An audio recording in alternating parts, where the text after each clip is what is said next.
Welcome into the Go Vols 24/7 podcast. I am Ben McKee, and I'm joined by Will Heflin on Christian Moore days away from it being baseball time in Tennessee. Also, Alric Solari days away.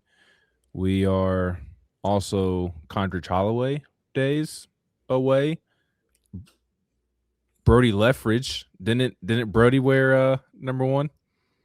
He did. And the guy that I'm not forgetting. There's just a long list, okay? We've got to mention Brody Leffridge and Ariel Solari. And then, the guy that has one of the biggest swings in Tennessee baseball history, Drew Gilbert. We are Drew Gilbert. We are Christian Moore. We are Condrich Holloway. We are Brody Leffridge. We are Ariel Solari days away from it being baseball time in Tennessee.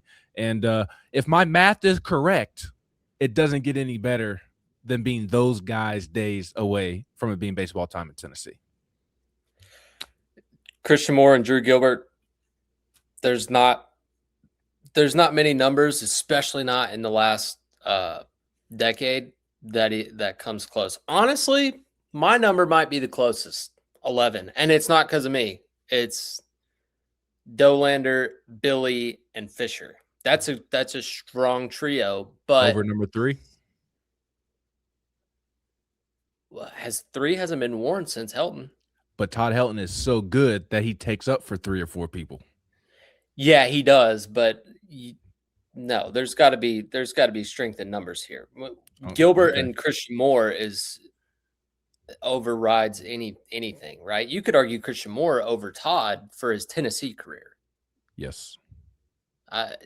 Which is wild, but yes. Wild, but it's not. That would be a fascinating conversation because Christian Moore didn't pitch the way Todd Helton did at the same time.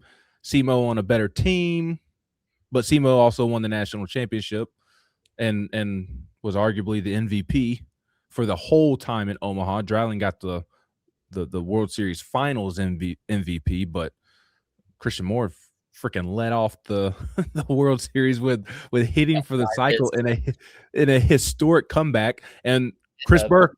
Oh, by the way, Chris Burke is going to join us on the podcast. We talked about that game with SEMO and the outrageous home run he hit the dead center field when he joins us. So, yeah, that would be a fun conversation. Who had the better Tennessee career, Christian Moore or Todd Helton? That'd be a fun conversation. I don't know if it's a conversation I want to be a part of. No, it feels disrespectful, but if we're talking group of numbers, I can have the conversation. Oh, yeah, for sure. I can group, Gilbert and Christian Moore together at number 1 and say, okay, I have them over Fisher and Dolander at 11, although both very strong pairings. Number 1 is about to add to the list as well. They are. Why don't you tell the fine folk who's rocking number 1 this year? The great Blaine Brown, who is going to hit 25 home runs this season. I asked Berkey about it. Minimum. I asked Berkey about it. I said, how bold am I being, Berkey? He said, that's bold, but I can see it happening, and that's all I needed. That's all I needed to hold on for hope, Mr. Heflin. Also, I was not in attendance this weekend because I had personal obligations, and I went to Kentucky for basketball, so I was not at any of the scrimmages this past weekend, the pizza series, or as they call it, the Dos Bros series. Blaine Brown could not stop hitting home runs. And then Josh Elander comes back on Monday and says Blaine Brown can't stop hitting the baseball over 110 miles per hour. And, oh, by the way, I'm going to run him in from left field. He's going to throw it 95, 97 from the left side, and then I'm going to run him back out there to left field, and he's going to be one of the most exciting players in the entire sport because he's the son of former Titans running back great Chris Brown. Not the hip-hop artist Chris Brown? No, not the hip-hop artist Chris Brown. Although Chris Brown, gentlemen, could come in handy this weekend, Valentine's Day. Do recommend playing Chris Brown's hits, the artist. I do recommend playing his music this weekend with it being Valentine's Day. But no, not the artist. Wise words. Benjamin. There's your tip, Mr. Heflin, to keep your lady happy this weekend. Just play her some Chris Brown. But Blaine Brown off to a good start. That's my bold prediction for the season, as we've already discussed. Do you have a bold prediction? I'm kind of putting you on the spot here. I didn't tell you I was going to ask you this, but this is where the conversation is at. Do you have a bold prediction for the season? A bold prediction. Mm-hmm. What is your bold prediction? I don't know if yours is technically bold. I guess it's kind of bold. It's more of a this is my breakout star prediction. Yeah, like, hey, ball fan, you're gonna know this cat. My breakout star prediction is a guy who I've been high on since he first got some playing time last year. So there's Brandon Arvidsson. No, that's low hanging fruit. I can't pick him back-to-back years, although it'd be hard to top the way RV came on last year.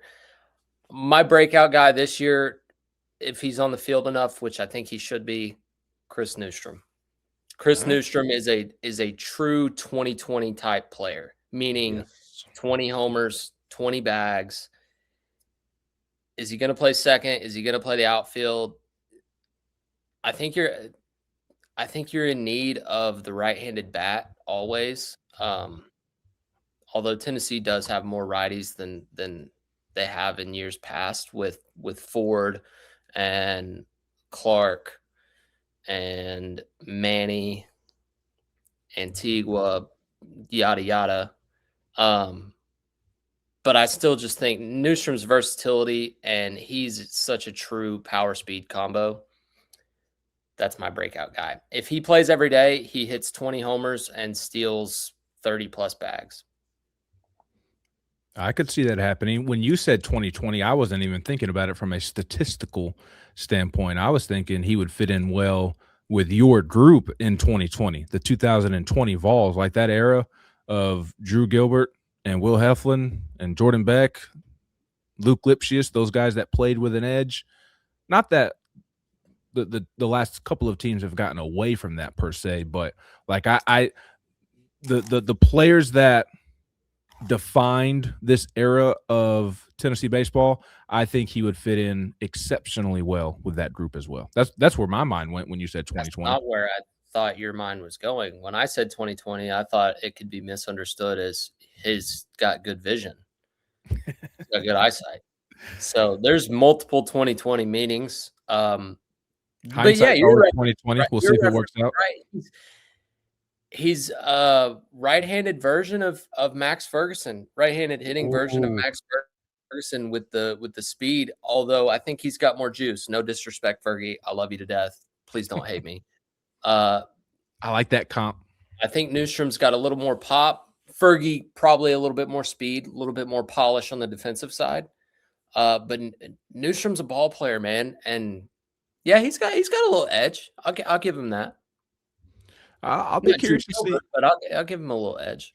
He would fit in well. I mean, I told the story last season. I'll never forget. It wasn't this past fall, but the prior fall, prior to last season, when he was a true freshman.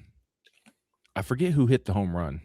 Somebody hit a walk-off home run, and it might have been Levi Clark, but hit a home run in the Orange and White Fall World Series, and Chris Newstrom was in left field, and it went over Newstrom's head, and you would have thought that he just lost Game 7 of the World Series between the Blue Jays and the Dodgers. He was upset. He was mad. So, no, it's hard to have Drew Gilbert type of edge, but Chris Newstrom does have a lot of edge to him and is fiery. And you had Andrew Fisher and Liam Doyle last year, but I think as a team overall, you're missing more of that edge.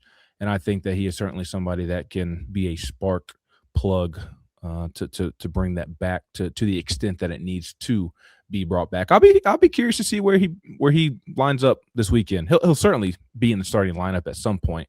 But in terms of being an opening day starter, I don't know if he's going to be in the lineup because I think there's a good chance that we see old Manny Marin and Ariel Antigua as the starting shortstop and second base combination to begin the season opener. And then I would think Jay Abernathy is in center field. Maybe he slides over Newstrom get the start in one of the corner outfield spots, but I don't think it's going to be right field because Reese Chapman will be out there. And I think Blaine Brown, unless they DH him so he can pitch, I think Blaine Brown's going to be in left field. So I don't know that Newstrom's going to be in the opening day lineup. Are you trying to set me up here? I I mean, would start him at second base. Simple as that. He has more potential than Ariel Antigua, but Ariel Antigua has been better than Chris Newstrom leading up to the opener. So I guess that does segue us into the Ariel Antigua conversation that we were going to have on this podcast. We're also going to talk pitching, of course.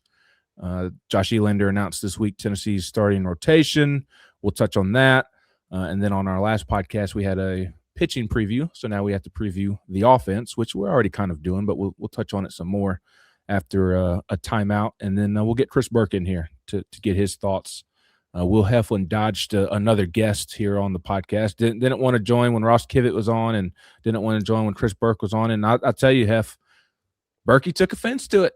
He thought you were out doing bigger, better things, too good to join while he's on. So you're going to have to make that up with him. But we'll have the great Chris Burke on to end the podcast. Who better to preview Tennessee baseball, SEC baseball, college baseball than Chris Burke? So, nobody. That's how we'll close it out. I gotta say something nice now because you're making me look like the bad guy stuck in a meeting. I would have loved to have been on with Kivett and Burke, not dodging anybody, but timing didn't work out. But Berkey has been instrumental in growing the college baseball game. He's one of the best, if not the best, on-air talents in our game. And as everybody knows, that's something that I look up to and respect his work. So just an awesome human, but also a really good baseball player and good analyst of the game. So perfect guy to have on. That'll be a great segment. Sorry I missed it. Berkey, I will send you a text or call you and chop it up if you'll accept the apology. In fact, he went as far as to say that he thought you were probably prioritizing going on Tony Basilio's show. He thought you were with Tony B on Tony B's show, prioritizing Tony B over us. He said that. You'll hear it at the end of the pod. We'll need to put that on hold, listeners. We'll see if that's true at the end of the tape. We need to run the tape. It's one of the last things that he said. I wish I was skilled enough here on StreamYard to where I could play that clip for you. Maybe I'll try to do it while you're talking. You would have already had to do it and have it ready beforehand. So it would have had to been scripted, which we don't do. No, clearly. And I'm not skilled enough. I'm barely doing good enough talking to this microphone, as we know. But Berkey will join us after we do an offensive preview. And we talked Tennessee's starting rotation to open the season. But one of the conversations that we were going to have was about Ariel Antigua because he has been one of the big storylines for Tennessee baseball this week. And our previous conversation before we got off track kind of leads us into our Ariel Antigua conversation.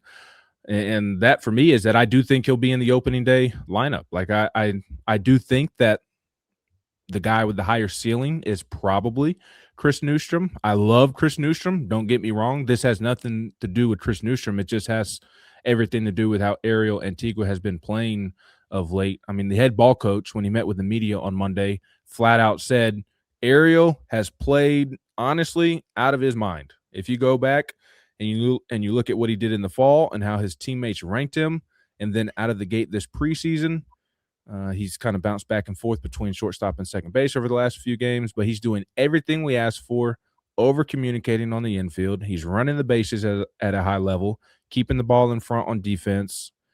And Elander said he's excited to watch him go out there and play and see how that competition plays out as it continues into the season. But if I had to guess here on Thursday, Drew Gilbert days away, I would think that Manny and Ariel is going to be your starting shortstop and second baseman on opening day.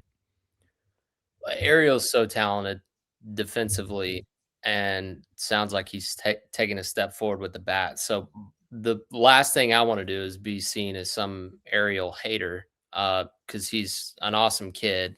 I've actually chopped it up with him a couple times. So one of the few guys on the roster that I do know or have met in this newer generation. So, whoever's out there, I'm going to be rooting for, and sounds like he's earned it. So I'm completely good with it. I still stand by what I said. Newstrom is too good and too talented. He will be out there. If not in the middle infield, he'll be out there in the outfield then. So however they need to figure it out, they'll figure it out. Maybe he's not an everyday guy at the beginning of the season, but by SEC play, you've got my Will Heflin guarantee that Chris Newstrom is an everyday player in the lineup. He has to be, Ben. He has to be. I don't know how he's hitting right now. I know the preseason matters, yada, yada. The kid's a gamer. The kid is a gamer. They threw him in the fire last year, and he was big early on. He was just young and didn't get to play every day. But when he did, he was a spark plug. I'm telling you, he's going to be out there every day. I don't disagree. Too, and he's a pretty high draft prospect. So I love me some Chris Newstrom. I do. I want him in my lineup every day as well. Let me throw this curveball at you. I think it might be more likely that we see, because of Ariel, it seems like is going to get a chance right from the jump to prove himself. And I'll say this as an aside. I don't really care what Ariel does these next 3 weeks. I'll care what he does in Texas against UCLA and Arizona State and Virginia Tech, but I want to see Ariel translate it to SEC play. That's what I didn't be the one to say that. What's that? I didn't want to be the one to say that, but you're right. Yes. Like don't get me wrong, it's important that he plays well these next couple of weeks, but against these type of opponents, you have more to lose than you do to gain. Like, I need you to do it against UCLA and in Texas at the Rangers ballpark, and then carry that over into SEC play. That's when you are going to prove yourself, in my estimation. But let me throw this curveball at you, because it seems like Ariel is going to get a chance right off the jump. I think it may be more likely that we do see Newstrom in the lineup, but it's as an outfielder, and maybe Jay Abernathy is not in the lineup. I could see some shuffling there. Jay hasn't had a bad preseason, but he hasn't been red hot like an Ariel Antigua. So maybe if they do want to get Newstrom in the lineup, then maybe we see Newstrom in center field, which he is capable of doing, or maybe we see Chapman slide over to center field, which is something Elander has been adamant that Chapman is more than capable of doing well. Maybe we see Chapman slide over to center field, and then Newstrom in one of the corner outfield spots, which would be right field if Blaine's in left and Chapman is in center. I think that might be the more likely scenario. Not saying that I necessarily doubt that Jay will be out of the lineup, because I think he also adds the element of speed. You can put him at the top of the lineup. There's a lot to like about Jay as well, of course. But I think Ariel has been better than those two. And so if Ariel's in the lineup with Manny, then Jay or Newstrom's got to sit. One of them does. That's the problem with having too much talent, as much talent as they have. There's going to be 3 or 4 bats on opening day that deserve to be in the lineup that just are not in the lineup. I don't like that either, Ben, at all. I think Jay needs to be written into center field and pin if that's where he's going to play. And he's one of the guys, preseason be damned. I'm sorry. I don't care at all. Jay Abernathy, I hope he got 0 hits the whole preseason. You know what that means? He'll hit 350 in the actual season. Seriously. I don't like that at all. I guess what I would do is probably not play Ariel. No, if Blaine's going to pitch, then just DH Blaine, and Newstrom's your everyday left fielder. With Grimmer banged up this weekend and not likely to play, maybe that is the play, that you have Brown at DH and Newstrom in left. Yeah. And that way you can pitch Brown and not have to worry about, sending him back out there to left field. I know they want to do that and it'll be fun, but you know where I stand on that too. So let the kid hit 25 home runs, let him throw 98, and let Newstrom go worry about running down fly balls. That's my opinion. I'm with you. I would just also add that Ariel, given the offseason that he has had, needs to be rewarded for that offseason. 100% agree. 100% agree. But I also think you need to keep the team ceiling in mind. which includes Chris Newstrom. The highest ceiling for Tennessee baseball includes Chris Newstrom, in my opinion. And my opinion doesn't matter, but I'm going to give it anyway. I agree with you. I think the higher ceiling is with Jay and Newstrom in the lineup every day. But and let that me play. can include Ariel. That can include Ariel. I'm not saying it can't. I'm just saying if you take everybody else out and you're like, okay, just looking at these two guys, is the ceiling higher or lower with them? It's higher. Yes, but I think it makes it harder to include Ariel because Yeah, it does. somebody has to sit on the bench. So Somebody does. allow me to play devil's advocate. What if Ariel has truly taken a step forward, proves to be a consistent player for Tennessee, and lives up to the prospect he was when he signed with Tennessee? I mean, what does that version of Ariel do to Tennessee's ceiling? Because if they get that version of Ariel, is there that big of a gap between the best of Ariel and the best of Newstrom and Jay? I don't know that there is. No, there's not. But that's not the discussion we're having. I mean, that's just a really good problem. if you've got a guy living up to his potential, that's what you want. So Yeah, and we're the main just playing ifs and what we would do for opening day, which after opening day doesn't matter. No, they'll probably the three of those guys probably won't all play all 3 games, or but start they'll all for play. sure. So we'll see. Yeah. We'll see what they do. Yeah. They'll sort it out on the field, of course, and honestly, Somebody has to DH. You're right. This week, so there is room this week without Grimmer for all of them. and I think that's the conclusion I find myself coming to at the end of this conversation is that Blake Grimmer may want to hustle on back. Not that it's at all his fault. He's dealing with a lower back injury. Those are hard to manage, especially when it's cold outside. Blake Grimmer's doing nothing wrong, and I'm not trying to intentionally put pressure on Grimmer, but unfortunately, just the way things have played out, I mean, these other 3 guys that we're talking about, they're getting a head start on Grimmer, and it is still, although we think Grimmer is in for a good year, it's still a prove-it year for Grimmer, and he needs to go assert himself and prove, just like Ariel, that he can do it consistently. It is, and whoever's in the DH spot has to contend with Myatt, who needs some at-bats and needs an opportunity to show it because, I mean, we're talking about the Triple Crown winner in JUCO, went up to the Cape and didn't slow down. So it's like, I know you've got to take the information you have from preseason, but when you put the real jersey on and there's somebody else in the dugout, everything changes, regardless of whether you want it to or not. If you had a good preseason, you probably don't want it to change. If you had a bad preseason, you do want it to change. But it's going to change either way.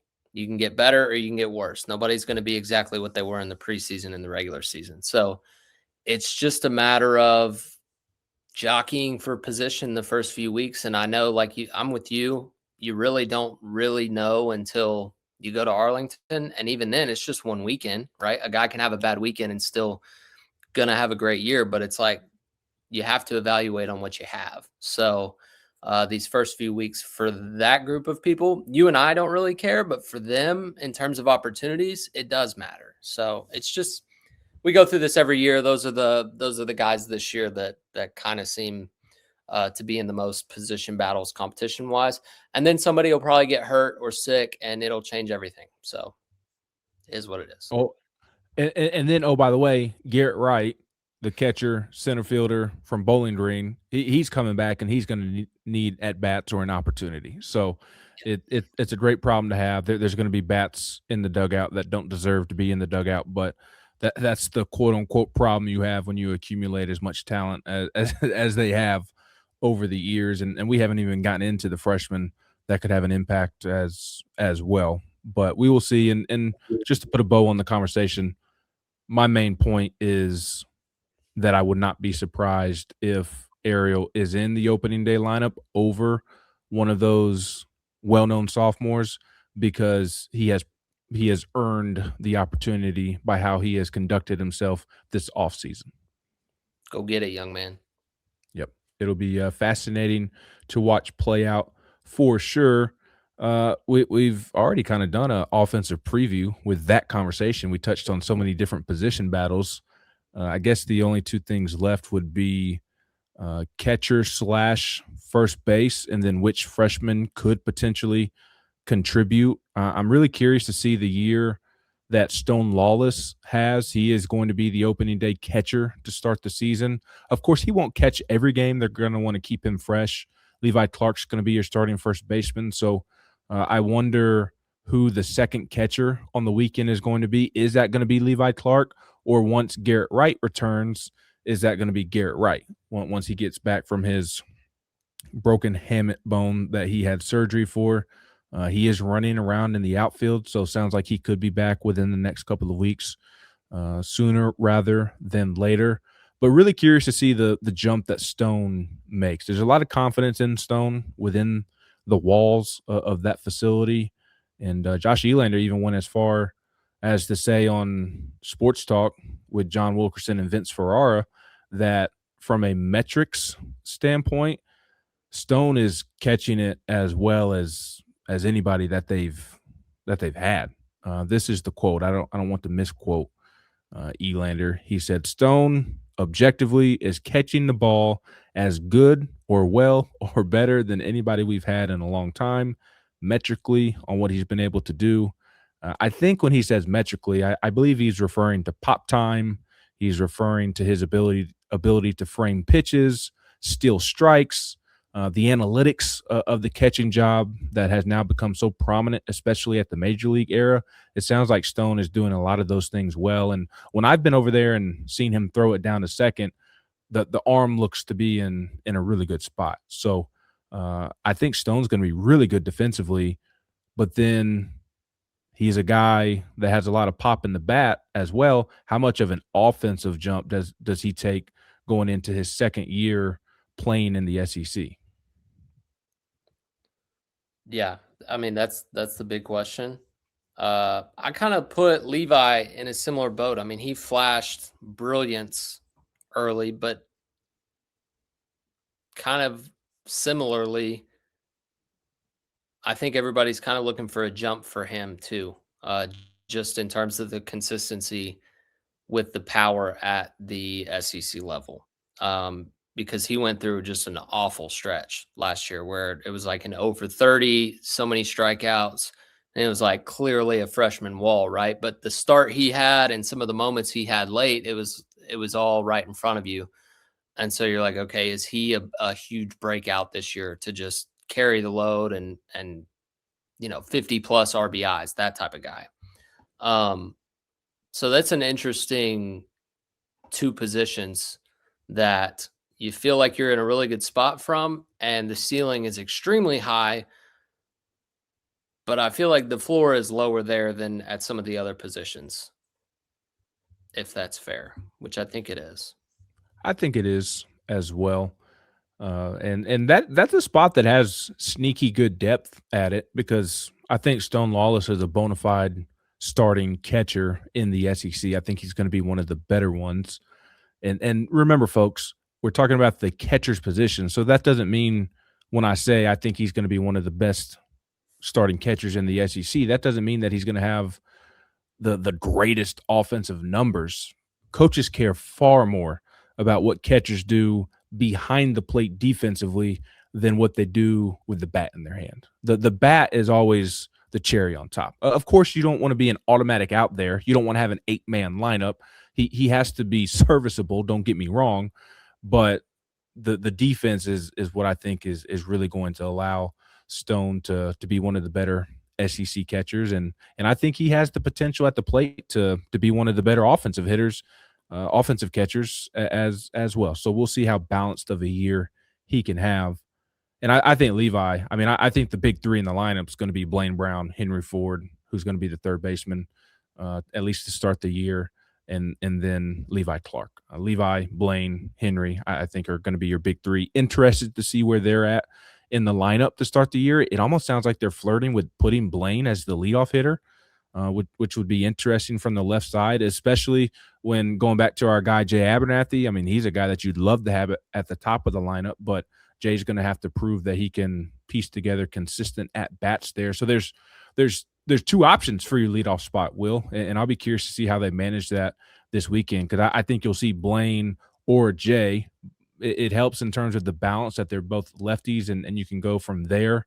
I think that what you'd probably see. I don't know. How do you think Henry and Levi would follow up Jay or Blaine in the leadoff spot? Good. I think whoever your best hitter is, put him in the 2. You and I are kind of in the same camp on that.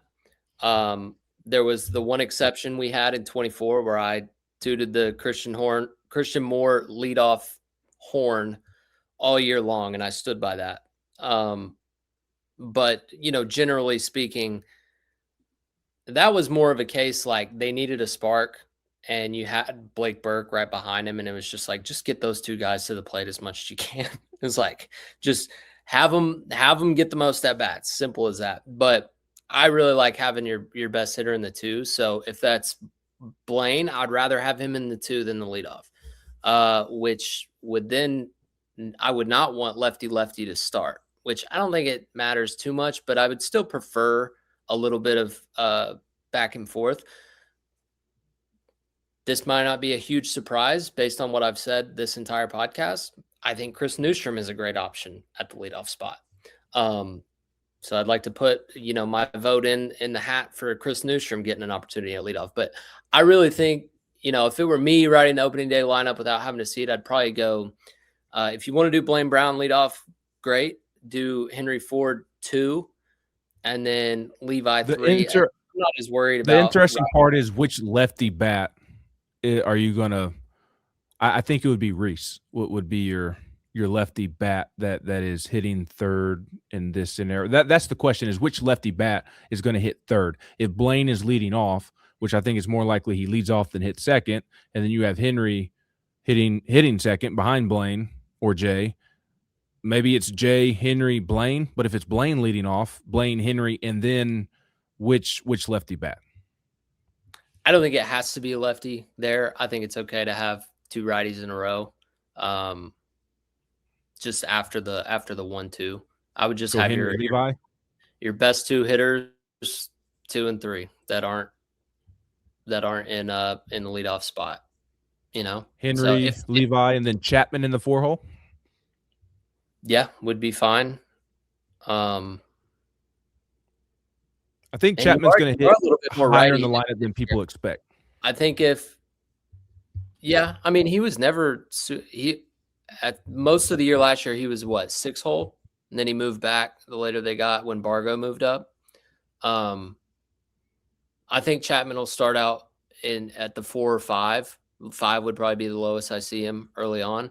I think if you do need to split up those righties in the middle there, Levi and Henry, you could have your DH there in the middle, which would be like a Myatt or Grimmer, or if Brown is DHing, you could slide him back into like the 3 or something. But they'll tinker with it.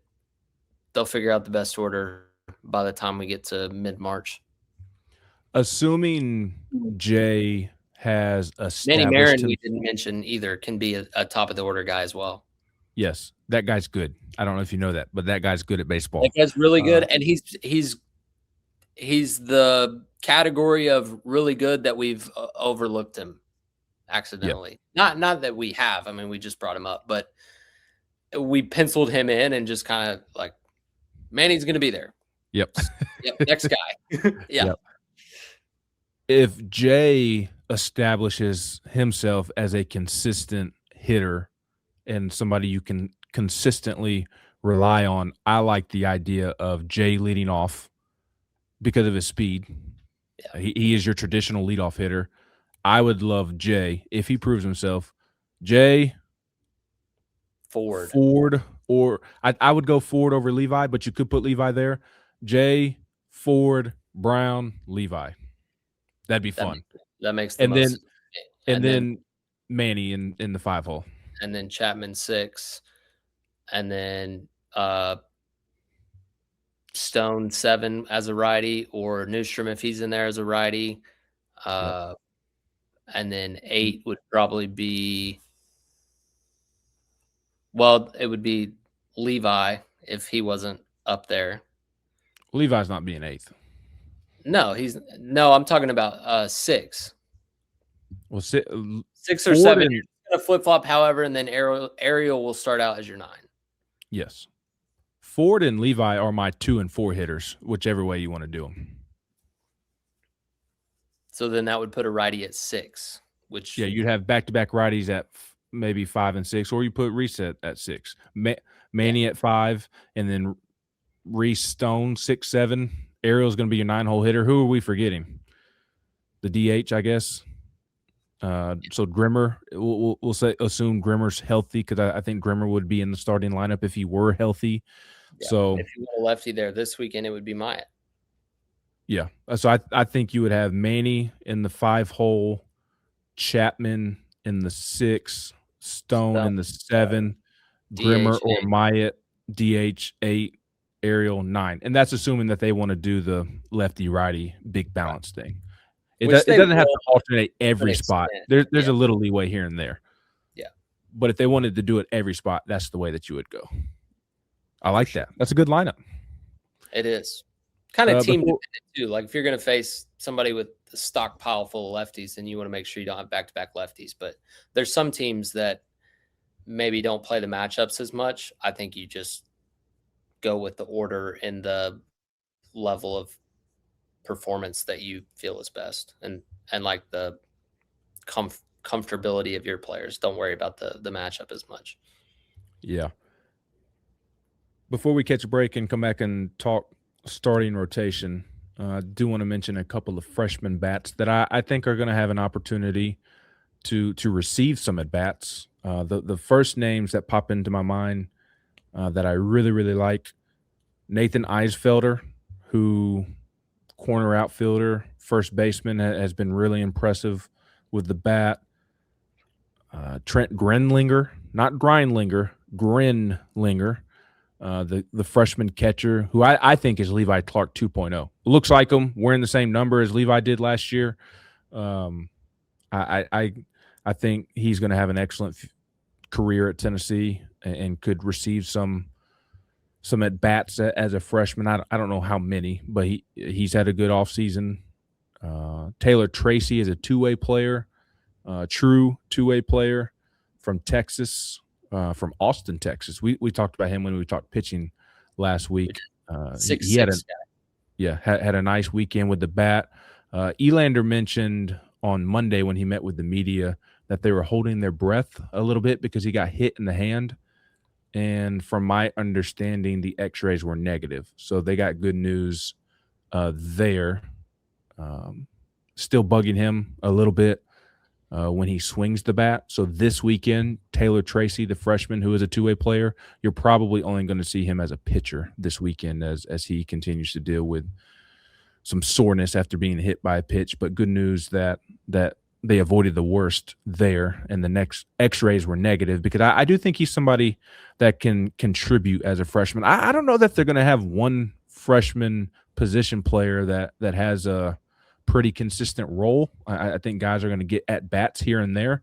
Of course, it's a long season, so like you like to say, Will, about how the rotation looks different at the start of the year, the middle of the year, the end of the year.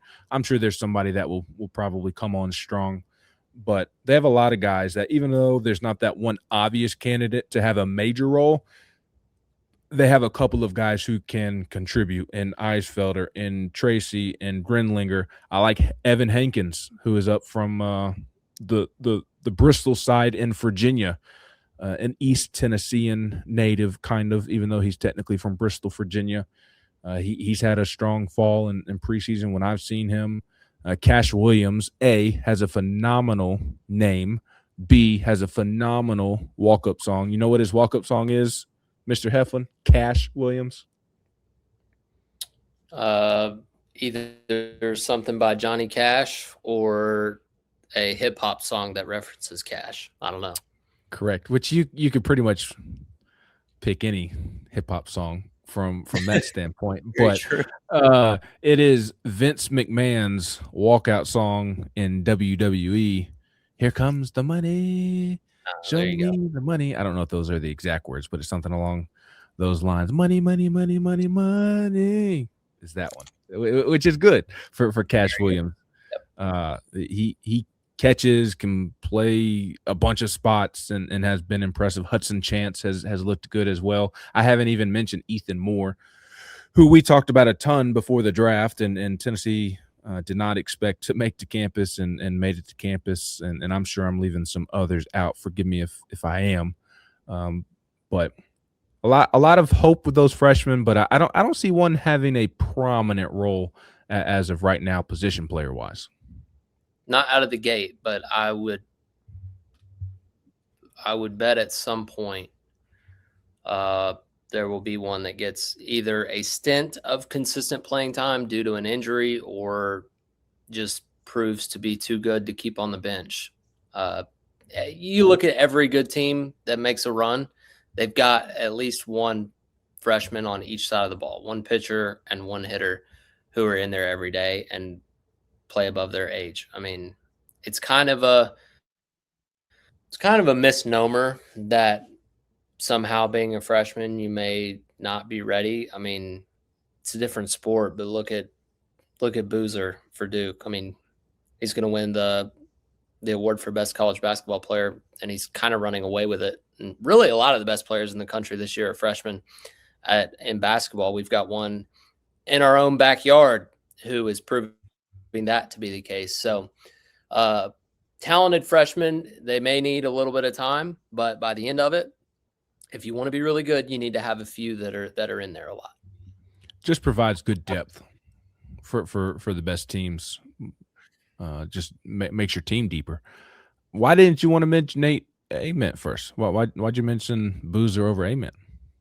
Because Boozer's going to win the player of the year for the entire country, not just freshmen. And Nate has been phenomenal as of late, but he's not done what Boozer has done. That's just looking at it logically. Why do you hate the Vols? Why do you hate Rick Barnes and his Tennessee basketball program? I don't hate them. On the other side of this quick timeout, we're going to talk Tennessee starting rotation to begin the year.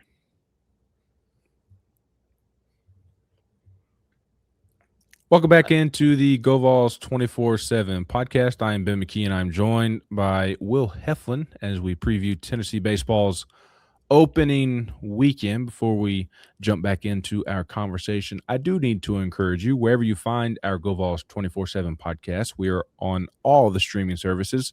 If you wouldn't mind going in and leaving us a review, and if you feel inclined to do so, giving us a like, we would greatly appreciate that.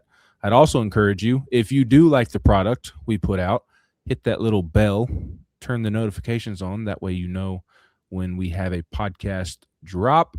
And be a friend, tell a friend, I believe, as Pat McAfee likes to say. If there's a Tennessee fan in your life that is excited for Tennessee baseball season, but you know they haven't quite found us yet and they want more Tennessee baseball talk in their life, please send us their way. We would greatly appreciate that. All right, Mr. Heflin, we've got Tegan Coons on Friday as the opening day starter. As the Friday starter, we've got Landon Mack on Saturday in Game 2, and we've got Evan Blanco on Sunday in Game 3. What do you think of Josh Elander's first starting rotation as head coach? Most people in their first head coaching gig don't get to write down those three names on their weekend rotation. Coons on Friday, as high of a ceiling as you'll find. Him winning the Friday job tells me that they think he's primed to be a tone setter, a workhorse, and just the caliber of pitcher to be a Friday night guy in the SEC. So going to be really exciting to watch him this year. Mac being on Saturday. The Saturday role for the last couple of years at Tennessee has been really, really strong with some first rounders and some early rounders. Marcus Phillips, most recently, Drew Beam in the national championship season.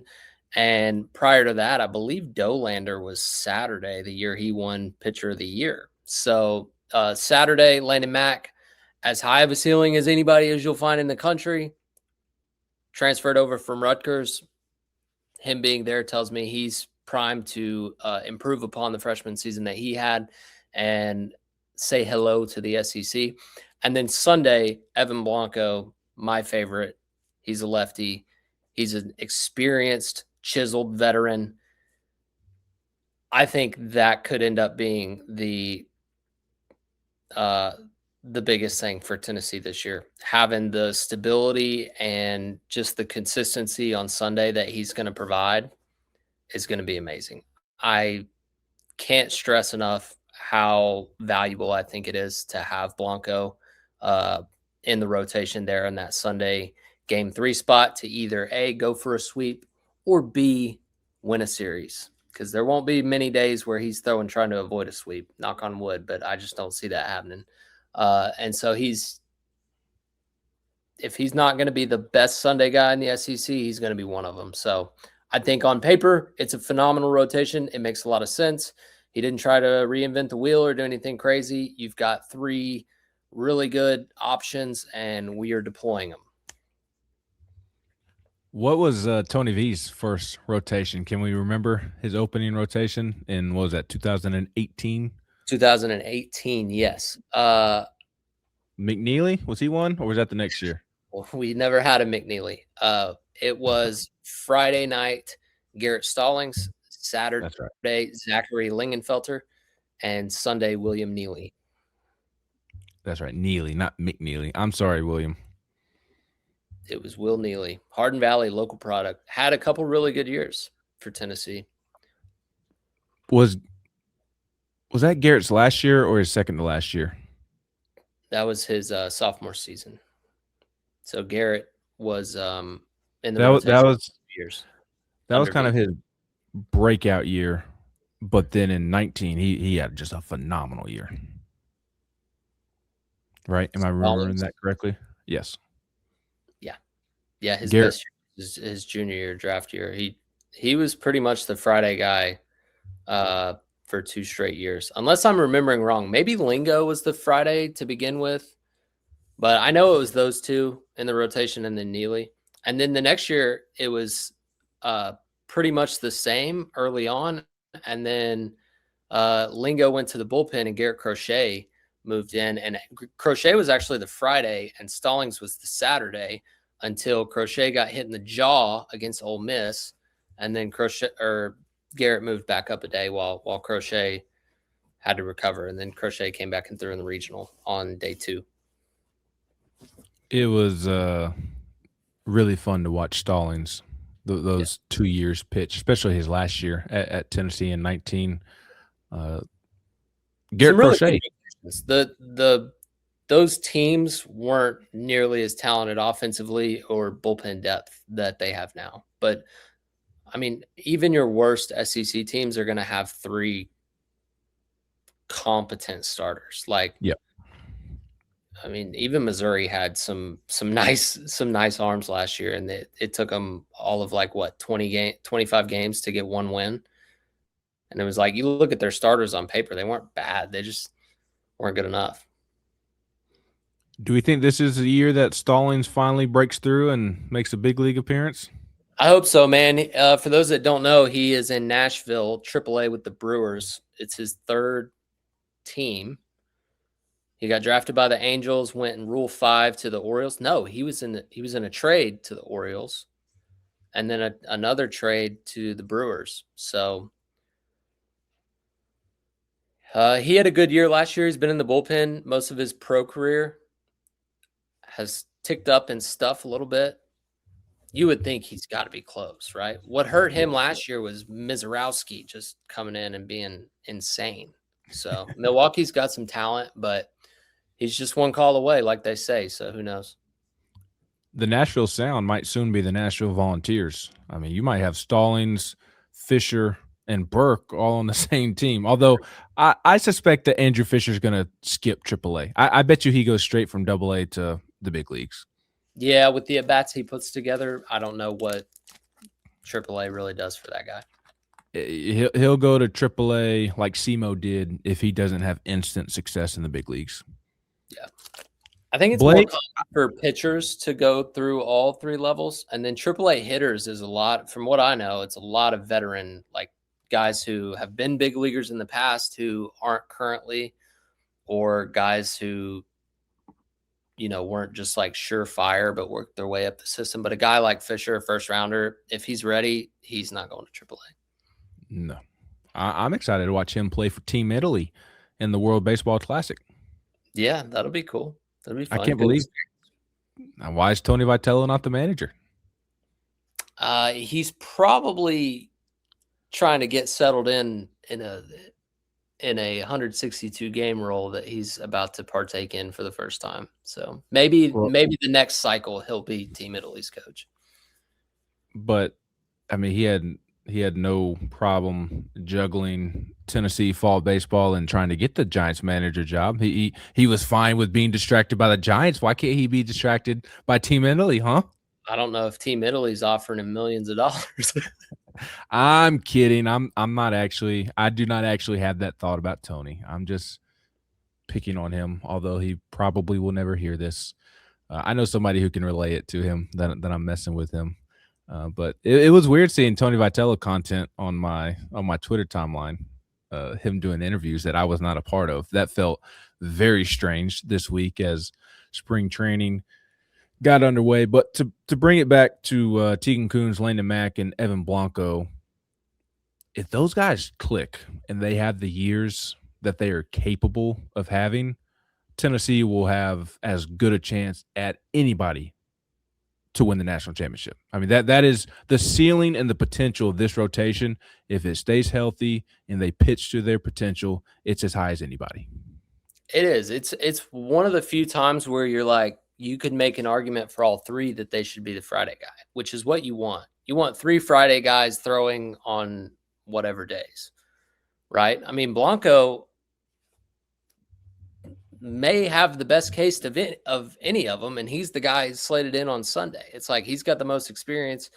He's the most in terms of like, you're going to get strikes and you're going to get at least 5 to 7 innings out of them, which is really goal number 1 for a Friday starter.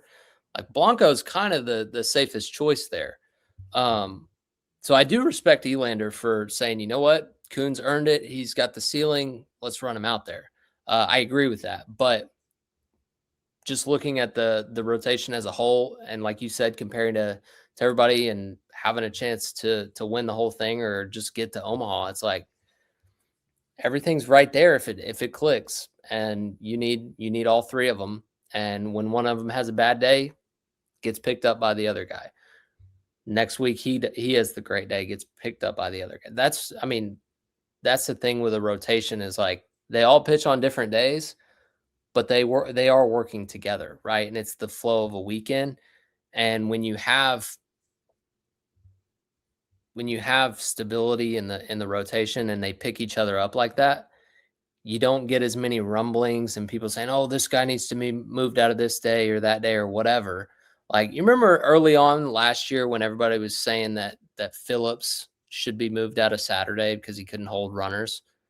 And he ended up having a phenomenal year. But that was the case because we weren't winning on Sunday. I was like, if we would have won series, then nobody's going to care, right? But you blow a lead Saturday, you lose Sunday, then you start pointing fingers and trying to dissect every single game. And it's like, if you just find ways to win series and those 3 guys are piecing it together as a tandem or a trio, you're good to go. And if you sweep, you sweep, then nobody asks questions. Nobody asks questions if you sweep. Everybody is happy as can be. Yeah, except for us, because that's what we do here on the Diamond Vols podcast. Yeah, Elander. I hope you're ready, Elander. We're going to second guess every decision you make. Blaine Brown leading off. What are you talking about? Blaine Brown leading off. He needs to be in the 3-hole hitter. What are we doing? I'm kidding. I think everybody knows that we will be extremely fair, responsibly fair, respectful but fair here on the podcast. We're not going to shy away from criticism. We're going to share our thoughts. I think most people are well aware I'm going to share my thoughts. Even if I'm wrong, I'm at least going to share my thoughts. And Will certainly does not hide from his opinion either, which is the way that it should be. One final note or two before we get out of here and get to Chris Burke, who is better than both of us. Josh Elander told John and Vince Thursday morning that the starters will throw approximately 85 pitches. If I'm being honest, I mean, obviously I have not been in it at the level that you have been in. I mean, you have opened the season in a starting rotation before. I figured they'd be around 70 or 75 to start the year. I was kind of surprised to hear that they were going to be at 85. Yeah, 85 would be the high end for me. And like, depends on how the 85 goes. Is it stressful? Yeah. I don't want to see somebody throw 85 if they're laboring through 85. Yeah. Are you at 70 and then we score 4 runs and you sat there for 25 minutes through a pitching change or two? Like, I don't want that. But if it's a smooth, typical game flow start and they look strong at 75 and want to go 10 more, then I don't see why not. I mean, these guys are in phenomenal shape and sounds like they were able to get in the preseason scrimmages that they needed. So I think that's probably like, hey, best case scenario, but I think more likely it'll fall between 60 and 80.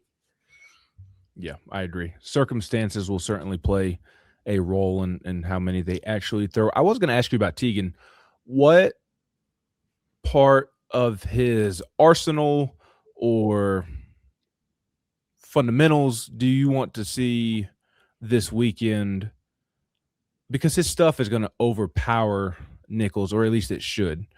So what difference do you want to see in Teagan in his first start this year compared to the last time when we saw him not have a great day against Vanderbilt in the SEC tournament? For me, it's just throwing the off-speed pitches with conviction. That's something that Tony came out after that game against Vanderbilt, and I was surprised by how blunt he was just that Teagan was not throwing his curveball with conviction. So now here in February, it sounds from Tennessee's standpoint, they are really pleased with how he is throwing his curveball, but also that his changeup has made a big jump. So, like for me, I really want to see Teagan's off-speed pitches on Friday and how they look. I know what he's got with the fastball, and I know it didn't really show it at times last season, but like Teagan was always thought to be somebody who had pitched in big moments as a high schooler, throwing for Team USA and, you know, all the big showcases and stuff like that.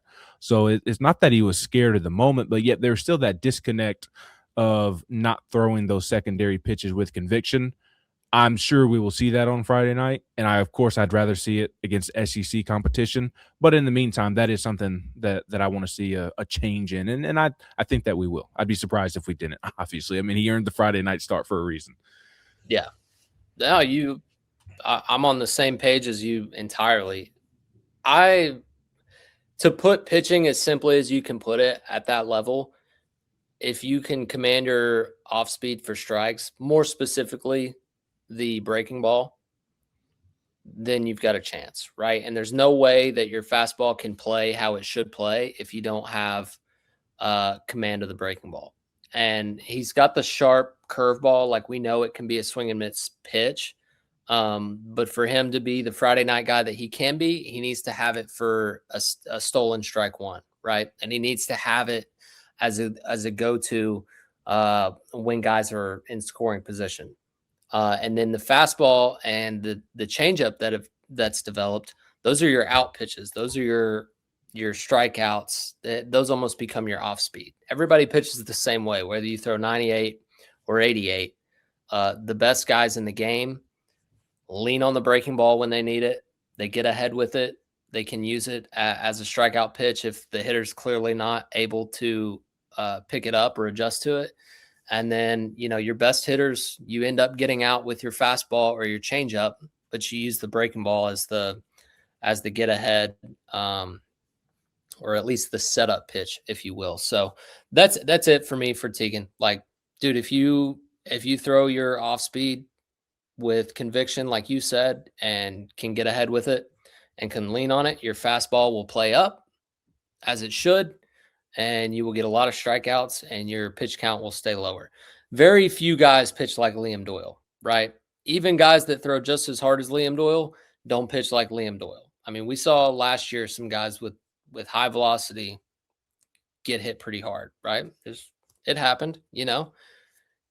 Very few people, especially in the league, they see it so much nowadays. Like 95 is not abnormal anymore at all. Like really 98 on a Friday night is not that abnormal. It's like 95 is slow these days. I mean, That's what we joked about with Beam. I'm thinking around the league of your bona fide Friday night guys. Like the best pitcher in the country last year outside of Liam Doyle was Cade Anderson, who was 93, 95 as a lefty, and he was not considered a hard thrower at all. It's like, this dude's throwing 95 from the left side. I mean, that's the world we live in now. So it's just, yeah, it's off speed. It's off speed. That's the biggest key. Shout out younger Hef, my younger brother, in his redshirt freshman year at JUCO. They started a little bit earlier. They've already played 6 games. He's had 3 appearances. He's already got a win, no earned runs. His walk rate is down like tenfold, and he's got a couple strikeouts. And he's like, well, I'm not throwing that hard. And I'm like, well, it's 30 degrees, so I wouldn't expect you to. But the reason you're having success is breaking ball for strikes. Literally that simple. He's getting ahead with his breaking ball, and then he's either striking him out with it or mixing in a heater, and he's getting outs. And I'm like, dude, it's not rocket science. It doesn't matter what level you're at, spin to win. I love it.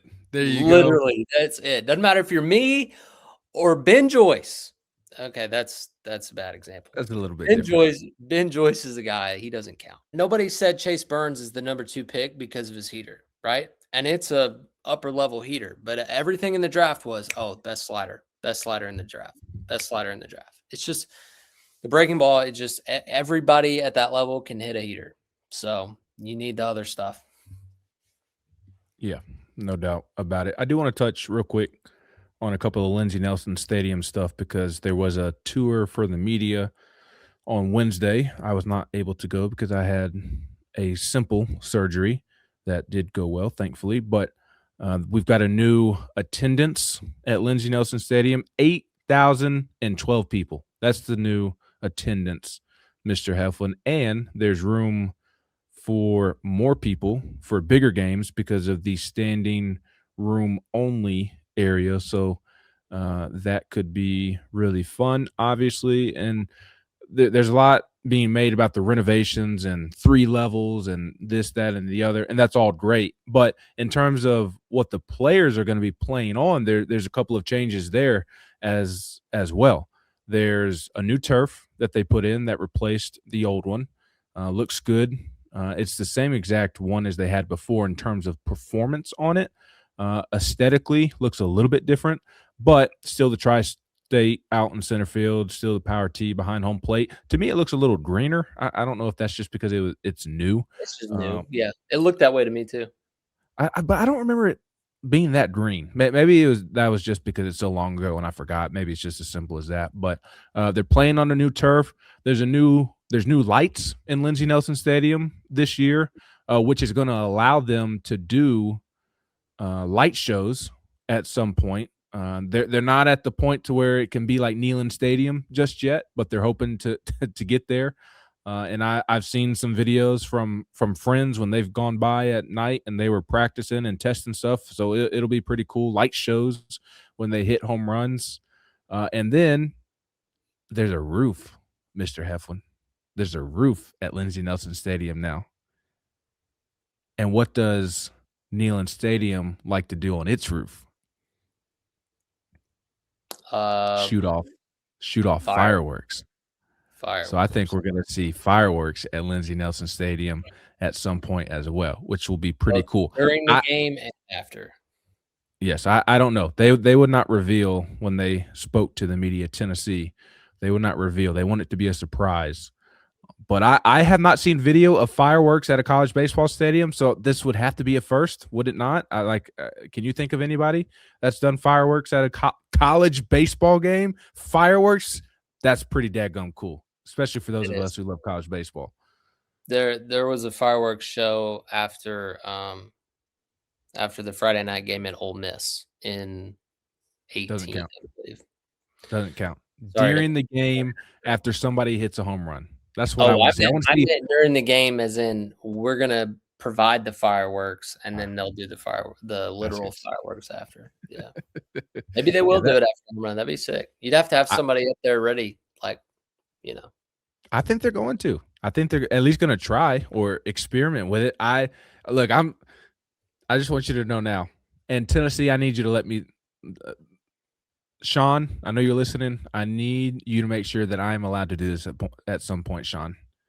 When Blaine Brown hits his 25th home run in Lindsey Nelson Stadium this year, I need y'all to let me on top of the stadium so I can be the one to set the fireworks off. Once he hits 24, I will just camp out on top of Lindsey Nelson Stadium waiting for Mr. Brown to go deep. And the moment he hits his 25th, boom, press the button, fireworks galore. I don't care if it's day or night. Let me do it, Sean. I know you can help me make that happen. That'd be awesome. Ben McKee, 247, firework enthusiast. He's the firework operator at Lindsey Nelson Stadium. Oh, that would not go well. They need would have to credentials for that. Yes, you do. They'd have to rebuild a stadium over the offseason. They'd have to go play over at the Smoky Stadium for 2 years while they built another stadium if they left me in charge of that. But the only thing else I was going to add on the lights was that Josh Elander made a note with John and Vince this morning that hitters have commented that under the new lights, they're picking up spin on the baseball better. I thought that was interesting. Yeah, better light. Very important for hitting vision, for sure. No doubt. Well, we will have plenty of Tennessee baseball coverage at GoVols247.com over the weekend. It's going to be a busy weekend of Tennessee athletics. Sounds like we might get some Joey Aguilar news on Friday with his extra year of eligibility that he is seeking. Tennessee plays LSU on Valentine's Day. The basketball team does. And then, of course, baseball plays at 4:30 on Friday against Nicholls, and then at 1 p.m. on Saturday and Sunday to round out the series. All 3 games will be streamed on SEC Network Plus, and we'll have all that coverage for you at GoVols247.com. And Will and I will be back next week to share our thoughts on opening weekend. Will, greatly appreciate your time, my man. Thank you, Ben, as always. And for those wondering, I won't be doing any streams this year, but I will be on radio with Wilkerson some. So there's that. When's your first game? Do we know? No, talked to John today. I will be on the sports talk show every Friday, like we did last year. Just quick segment, talk about baseball real quick, and then whenever he needs me to come call a game with him, he'll ask, and I'll be there. So I love it. We kind need of more a Will Heflin talking Tennessee baseball in our life. as needed situation. So it'll be good. Are you and Redmond going to scrap for who gets what game? No, we're not. I love Redmond to death, but if I'm available to do a game, then it'll be me. I think Redmond could whoop your butt. In what? Fighting, scrapping, throwing fists, throwing hands, whatever. Let's go to the smart guy that everybody wants to listen to, Chris Burke. Fair enough. For Will Heflin, here is the great Chris Burke. Yesterday, we were Chris Burke days away from it being baseball time in Tennessee. Now we are Christian Moore days away. Oof, what a dude. What a dude. How much I love going back and watching his highlights from when he hit for the cycle against Florida State, in large part because of your reaction on the broadcast. How much fun was it to call that game? I only have one regret from that game, and I've done this a dozen times in my career, and I've gotten to where if I don't do it, it's not because of fear. It's because maybe the flow of the broadcast just doesn't allow me to get in there, and I don't want to shove something in there. But I was certain he was going to hit that ball out once the count went to 3-1. And I'm so mad at myself I didn't say it. But then clearly, as soon as the ball left his bat, it was from our perch at the Chuck, like most of the balls that are drilled to center, because the wind always blows in so hard, you can almost see them balloon a little bit, and you can just see the center fielder, even if he backpedals quickly or turns and runs, like you'll see the center fielder gather. And only a handful of times have you ever seen the center fielder stop and like pull up. And that ball was hit with such a trajectory, just a Tiger Woods 3-iron that cut the wind. It took your breath away. I mean, it was one of the all-time great, his softest hit, which I guess makes sense, was his single. But even that was kind of impressive because he fought off like a nasty 2-strike pitch at his neck. And man, the more Burke days, those were something. The Blake Burke days. Man, those were fun to watch. Gosh, those two guys their junior year were, when Tim Corbin compares two Tennessee players to Will Clark and Rafael Palmeiro, they're pretty good. Let's just put it that way. Tennessee has benefited from having Burks on their roster, and I can think of another Burke that Tennessee might need to benefit from having on its roster here in the future as well. But we'll save that let me ask you something. Okay.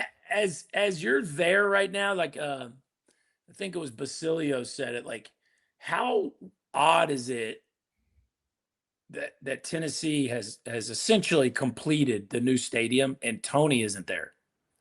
Very odd.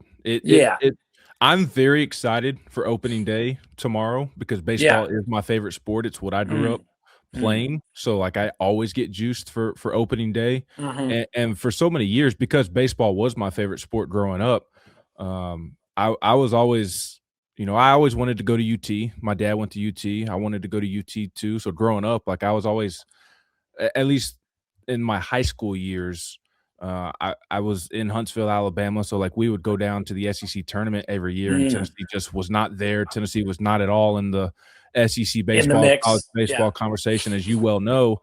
And so I was always jealous that Tennessee was not. And then I get to UT, and I went to high school with Kyle Wright, so like I'm watching Kyle come. I didn't know that. Okay. Yeah, it was me, Kyle Wright, and Kari Blasingame, a Super Bowl champion. Kari won it with the Eagles, played for the Titans. The Bears played at Vanderbilt. And then Kyle, World Series champion, 20-game winner, and then me, just an internet blogger. That's what I like to joke about. But I would go to watch him pitch, and I'm at Lindsey Nelson sitting there. There's really nobody there. It's a glorified high school stadium. You know how it is. And so just to think that was just a decade ago. And now Tennessee is at the point that it is now, and Tony Vitello, not literally the only one, but people are calling it the house that Tony built, and he's not here on opening day. It feels really weird. I'm excited, so maybe it hasn't sunk in a ton because I'm excited for baseball. I'm curious to see what this team looks like. I'm excited for Josh Elander and his opportunity. But when you sit and think that, wait a minute, Tony's not going to be here when this cathedral opens. It does feel weird. Yeah, it feels like the only, like I'm sure you watched that interview with him, the Outkick interview. I watched about half of it. It felt a little bit like he was, he mentioned the stadium a couple times, and like it would be interesting to know that probably is the only thing that he a little bit regrets, that he didn't get to at least have one season where he could look up and be like, man, I've been. Right. Because as somebody that wasn't the architect of any of it, but as somebody that loves the program and stood at that field, sometimes when I go back and I'm on the field, I'll just stand at shortstop or second base and look up because I spent so much of my life doing that, looking up from that angle. That was 3 years of my life where I just looked that way. And then as I'd come back as a broadcaster, I spent a lot, you go on the road, you'd see places, or you come back as a broadcaster and see. And so even for me, like to be down there this fall with my kid going to camp down there, it was like, pretty surreal for me to stand on the field and just kind of look up and like, wow, this thing has 3 decks to it. What's going on here? But so I can't only imagine when he ever gets back. I wonder if he's got that in the plans anytime before the fall. Probably not. But anyway, just interesting. No, it is. It'll be a bit odd. There's a lot of excitement in the air around the program because I do think people are genuinely excited for Josh Elander to get his opportunity. Tennessee fans did not want to lose Josh Elander when a couple of the other SEC jobs have opened up the last couple of years. Right. And of course, the roster is so talented. I mean, it is a roster on paper that is capable of going to Omaha and maybe winning a national championship. And then the new stadium renovation. So I think there's a lot of reason for excitement right now, but there is a little bit of I don't even know if it's a dark cloud, but it's a sunny day with a couple of clouds in the air because Tony Vitello's not here after he essentially built this thing. So it is certainly an odd feeling. What do you make? Two things can be true, and I think Josh would agree. Like, you can have some bittersweet feelings that Tony's not there anymore and be super excited for Josh. I mean, I think Josh is such a down-to-earth, humble dude. I'm sure he has some of those same emotions because nobody knows how much Tony put into it more than he does. So, yeah, I totally agree with you. What do you make of the transition the last couple of months? We have not had you on the pod since all of that took place. What have you made of the transition, or I guess maybe the better way to ask it, since that's essentially in the rear view now, that hay is in the barn. This is something that Will Heflin and I talked about on our podcast last week, is like last year in college baseball, there are 2 great examples of a first-year coach not working out and a first-year coach successfully working out. Sure. What gives you, if we were to talk about it from the glass half full perspective, what gives you confidence that Josh Elander will succeed in his first year? Well, I mean, you mentioned it. Kevin Schnall, I mean, he played the national championship series, not in Omaha. He was there in the CWS final. So it certainly can be done. The circumstances are different, but not totally dissimilar. You know, the reservations are the same reservations you would always have, but I just, man, I you know, knowing how much of the offense that Josh ran and knowing how many of the managerial decisions that Tony allowed him to have input in. And then knowing that Josh Reynolds has been there for a couple years behind Frank, and so he has a tremendous amount of experience. And of course, we know that Ricky and Ross, Kivett, those guys, there's a lot of continuity in the staff. But then there's this new breath of air with Chuck Girolamo coming in. And that's a name that probably a lot of Tennessee baseball people haven't spent a whole lot of time thinking about. But I will just tell you, if you'd asked me last season give me 3 of the top assistants in college baseball, on the short list of that list, if I named 5 or 10, would be Josh Elander and Chuck Girolamo, right? So it's interesting a little bit because it almost feels a little redundant that Chuck is there, because in my mind, him and Josh did so many of the same things for 2 different elite programs. So, but I know they're buddies, they have history, but I'm actually just kind of curious to see, like, I'm sure they've already worked it out, but just exactly how those roles evolve, because it's 2 guys that are used to running the offense. I know Josh is going to continue to coach third. Chuck used to run the offense for Florida, but he would do it from the dugout. So I'm sure there'll be a lot of similar roles, but then also, you got 2 guys that are used to working for legendary head coaches. And then, Josh is a very talented pitching instructor and coach. But Frank Anderson is one of the most accomplished people in the sport. And so there's always going to be, I wonder how it's going to be kind of vibe. One thing I know is, like, Max Weiner at Texas and Frank Anderson, like any great coaches, there's similarities there, but they're like totally opposite ends of the spectrum personality-wise. And they're both insanely successful. Now, I'm not putting Max Weiner's, short career next to Frank Anderson, but if you ask people for the short list of best pitching coaches in the sport today, Max Weiner and Frank Anderson last year would have been on the top of everybody's list, even though Max doesn't have the long forever track record. So that being said, like Josh Reynolds, I probably just my vibe around him is probably more in the, glass half full, overly positive, super energetic vibe that you get more from Max. Maybe even a little more in the modern analytical vibe. And so that has proven to be wildly successful in the sport. So just because their vibes are different doesn't mean Josh can't be equally successful, but you still got to see it. You still got to see it. So one thing I know is they are very talented. Yes. The players love the coach. They made that very clear as they were going through the whole process. And I will tell you, having gone down there for a camp with my kid, and there was a lot of the commits and the signees for the future classes there, like watching them interact kind of inside the ropes, so to speak, you can tell why guys love them so much. There's nothing phony. There's nothing fake. They're so relatable and down to earth. And so I just don't see the player acquisition piece suffering. I think they're going to continue to recruit at a very high level.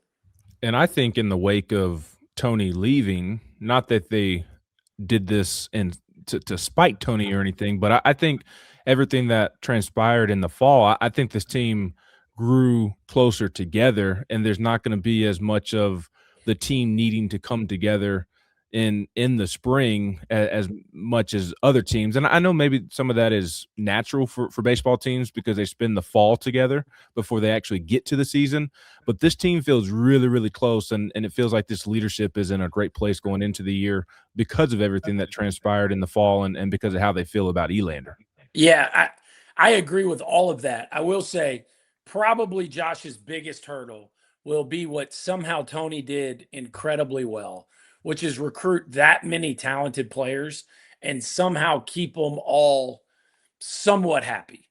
I don't know if anybody's ever been as good at sharing the innings in the middle of the week as Tony was. And Josh has lived that. I'm sure he'll try to, recreate that and continue that.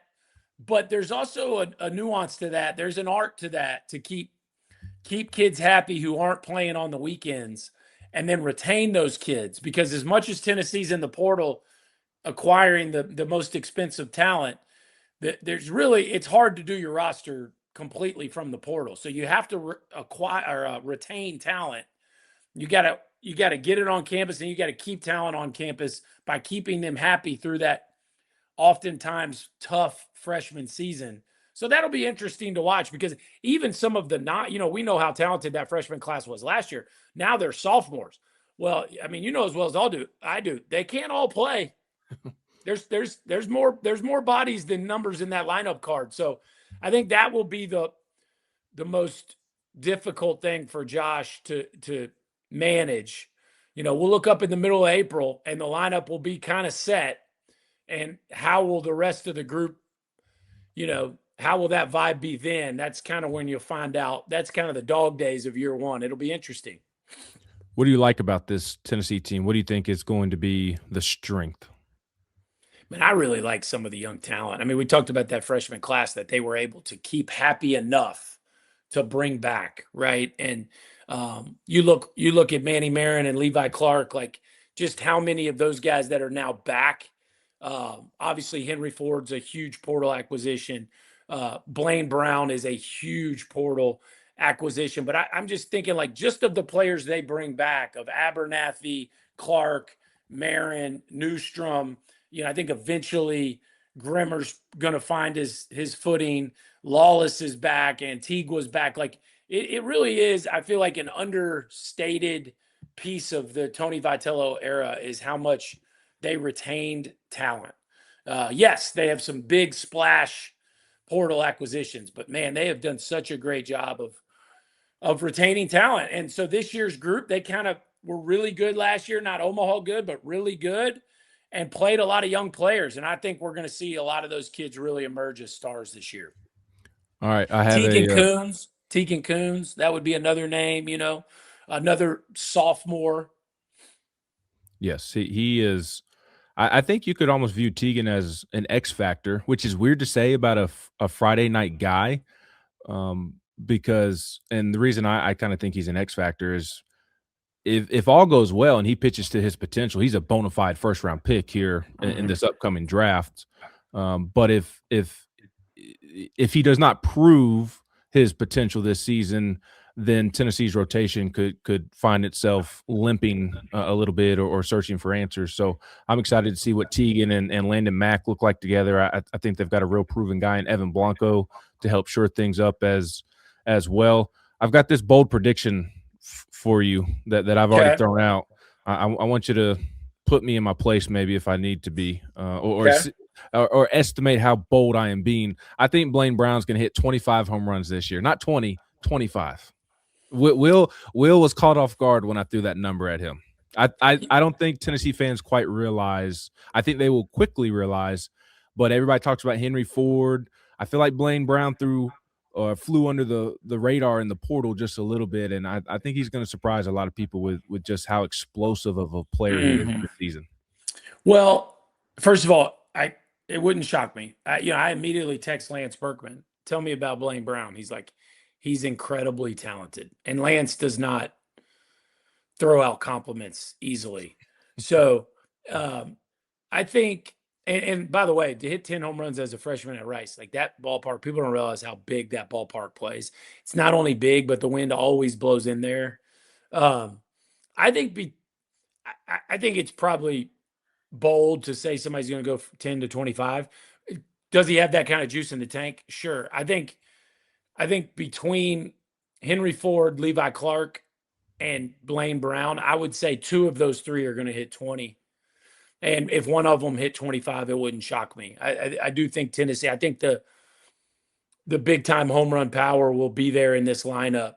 And I'm sure I think there's some other breakout stars there that could emerge. It wouldn't surprise me if Blake Grimmer hit 15 if he gets healthy and gets back out there. It wouldn't surprise me if Stone Lawless hits 15. I think Stone Lawless could be one of the more offensive catchers in the league. And again, we're projecting. So I think the home run ball will be in play. It is. I do think Blaine Brown and Landon Mack are two. If you look at their stats, those are two nice freshman years, right? Nothing crazy, but when you look how quickly Tennessee identified them and acquired them in the portal, like you could argue. I mean, you're inside it more than me. They might have been their top two targets. I mean, I'm sure Henry Ford was right there once the coaching change happened, but I think their track record's pretty good. Like because let's be honest, Tennessee is one of the short list of schools that has, if they go after you, their success rate's pretty high, right? So if they have the whole country essentially to choose from the portal, and they picked those two right out of the gate, pretty good bet those two players are going to have big years. I like to lean on track record when it pertains to forecasting things. Yeah, Landon Mack was definitely number one. I mean, he picked Tennessee over LSU, and that tells you all you need to know about what schools thought of him if it's Tennessee and LSU battling it out. What is your question mark with this team heading into the season? Well, we already talked about some of the just the management stuff and the coaching roles and all those things. I think that's fascinating. I just think my biggest question is track record. I lean into track record. Well, I'm leaning into the coaching staff's track record. Well, when you look at this team, there's not a hitter in the lineup that's ever had to carry a lineup. Now, you could argue Henry Ford is pretty close to being that guy last year for Virginia, like supposed to be that guy. But nobody's now. I think their lineup's ultimately going to be strength in numbers. I don't even know if we'll be able to identify just one. I think like we talked about, there might be 3 or 4 stars that emerge out of this lineup. And then, is special as Teagan Coons showed flashes of, and as much as they say he's jumped this offseason, you still need to see it. You still need to see it. So I think Tennessee people have been spoiled. To be fair, this is not a knock because both these guys are. Chase Burns already a big leaguer, and Drew Beam will be. But Teagan Coons did not have a Chase Burns, Drew Beam freshman year. He He did. He pitched a lot on Sundays, and by the end of the year, he kind of run out of gas and was not all that effective just down the stretch. But I love some of the flashes I saw from him early, just like I liked some of the things I saw from Krenzel early. And then Josh Reynolds is raving about his changeup. The breaking ball's way better. And so he's just certain that he's a dude. And again, I believe him, but Got to see it. Yeah, got to see it. And then Make you feel Arvidsson, better. like to me, Arvidsson's kind of I love Blanco in the 3-hole, just an experienced dude, probably going to give you a chance to win, should be able to get you twice through a lineup. Like I love that. We talked about Landon Max upside, but Arvidsson by the end of the year was as valuable as, he was on the short list of most valuable relievers going in the Southeastern Conference by the end of the year. And I know he's kind of working his way back up to full strength, but what role do they have in store for him will be interesting as well.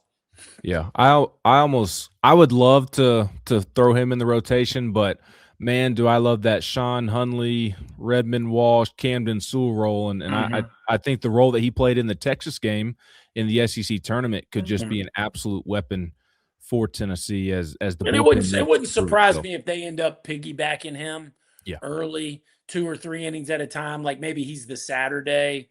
Yeah.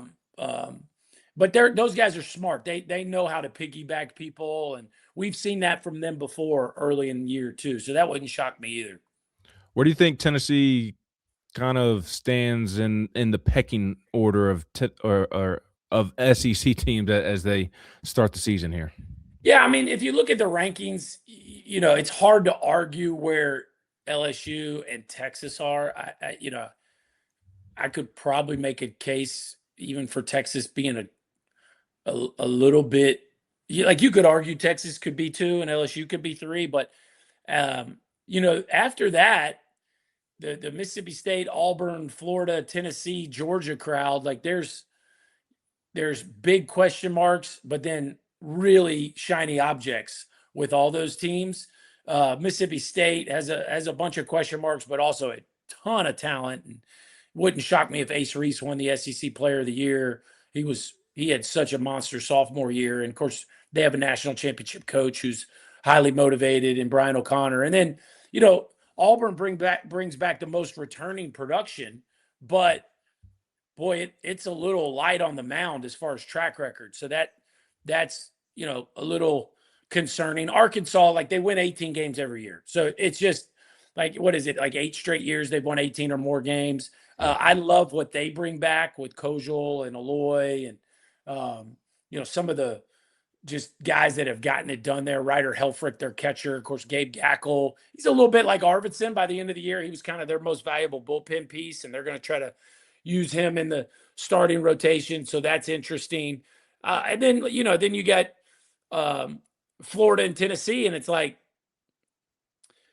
Sully, took a leave of absence this fall. He lost his top assistant, but they bring back arguably the league's most talented rotation, highlighted by Liam Peterson, who could be a top 5 pick, and an offense that was really banged up by the end of last year, but gets a lot of those pieces back, including Cade Curlin, who kind of gets the nominee for feels like he's been there forever award, even though he hasn't been there that long.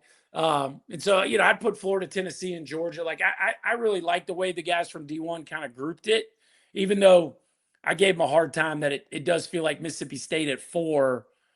Like if you're risky enough to take Mississippi State at 4, I think you could easily make the argument for any of the next 4 teams, Arkansas, Auburn, Florida, and Tennessee, in the same conversation.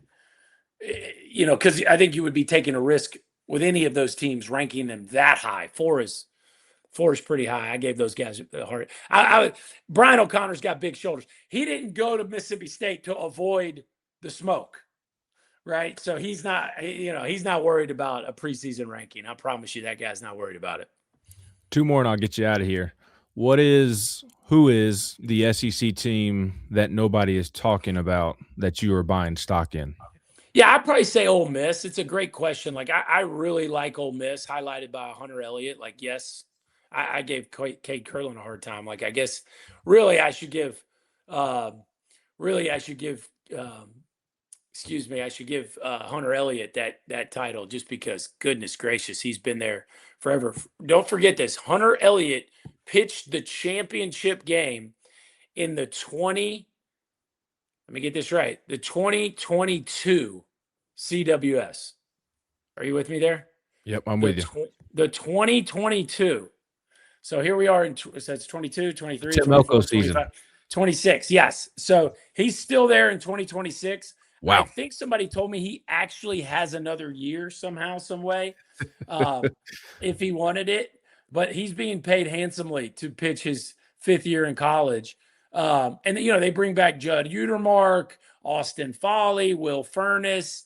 A name that I'm kind of excited to see is my boy Dom Decker, who I've actually known since he was like 12 years old, and he hit 350 with Murray State and helped them to that crazy Cinderella story in Omaha last year. So I really like Ole Miss. I think was picked like 14th in the preseason, and you're like, okay, they have a true bona fide ace in Hunter Elliott, and they got this old, experienced, physical offense with a championship coaching staff. Like, if you and don't forget they hosted last year. They played in the SEC tournament final, and so it's just, but that just shows you, like, you and I both know, like, the difference between 12 and 18 and 18 and 12 in the SEC is, it is razor thin. It has so much to do with health and some circumstance, and some guys got to play above their head and all those kinds of things. But when you look at Ole Miss being picked, it depends on what you're looking at. But I don't know what the coaches had on that. But I think D1 has them like 14th or something preseason, and it's like, if they finished in the top half of the league, it would not surprise me at all. What do you like outside of the SEC? What teams are you feeling in the preseason, and what storylines are you paying attention to as the season gets underway? The storyline would be, for sure, like, is UCLA. I did a little write-up for ESPN.com the other day, and I was like, can UCLA be the upsetter to the SEC winning their 7th straight national championship? I mean, that's pretty crazy, right? They've won 6 straight, 5 different teams, and UCLA is essentially the consensus. I think somebody had LSU number 1, but UCLA is essentially the consensus number 1 team. And I do think they are the safest team to get back to Omaha. But can they win the whole thing? Is their pitching good enough to win the whole thing? But, Rock Chalowski, it's not very common that you have the consensus number 1 team with the consensus preseason projected player of the year, and he's also the projected number 1 pick. Like, it's almost scary how many sure bets that feels like on one team. And so that'll be interesting to follow, and you tell me, Ben, when does Tennessee get them weekend number 3? Is that right? Yep, 3 weeks from tomorrow. Yeah, so that'll be a pretty cool game for Tennessee fans you might want to pay for the streaming service that night. Let me just throw that out there at you. It will not be on ESPN Plus. Don't yell at us. We didn't do it. It's not, we don't own that game. And then, Ben, I think the other big storyline, not to give you a million, but would just be like, who is it in the ACC? Like, who is it? Georgia Tech, who hasn't been to Omaha since 2006, is the preseason favorite in the conference. But like some of these SEC teams I talked about, like, yes, Drew Burress and Von Lackey are stars. They've got these offensive position players that are stars, could both be top 15 picks. But, like, that pitching staff, to be ranked 5th, like, I'm going to have to see that. And they got a first-year head coach, similar to Josh Elander. You got a long-time recruiting coordinator, James Ramsey, is taking over, first-year head coach. So that'll be interesting. But, like, Georgia Tech, Louisville, North Carolina, Florida State, like, who's going to be the team from the ACC that emerges as a real national title contender? Not just, do we think a couple teams can make it to Omaha? Sure, I do. But can somebody – think about this now. Nobody from the ACC has played for the national championship since 2015. That feels wild. Impossible. Yeah, that feels impossible. That doesn't feel right. Yes, no. Virginia's in 2015, last ACC team to play for the title. Wow. And again, I could tell you all the flaws and all the strengths of those teams, Rooney actually picked Florida State to win it all, which I was Okay. like, good for you, Runes, the 16th ranked preseason team. But there's some precedent for that, like 10 to 20 range of preseason teams to end up being way better than projected. So that'll be interesting. But the ACC feels talented, but maybe not elite. We'll see. That'll be interesting. It will be. Those other leagues are just constantly trying to catch up to the SEC, and it feels like that's the question outside of the SEC going into every season is this the year that somebody finally dethrones the SEC? But we will see. Berkey, we always appreciate you being so gracious with your time and joining us here, and we'll have to get you back on around the start of SEC play to see where your thoughts are at as conference play begins and as your schedule picks up, as if you're not busy enough. Well, tell Heflin, no offense. I mean, clearly I didn't make his priority list. He's probably doing Basilio's show right now. So no offense. And as Tony B likes to say, tell Willie I said hi.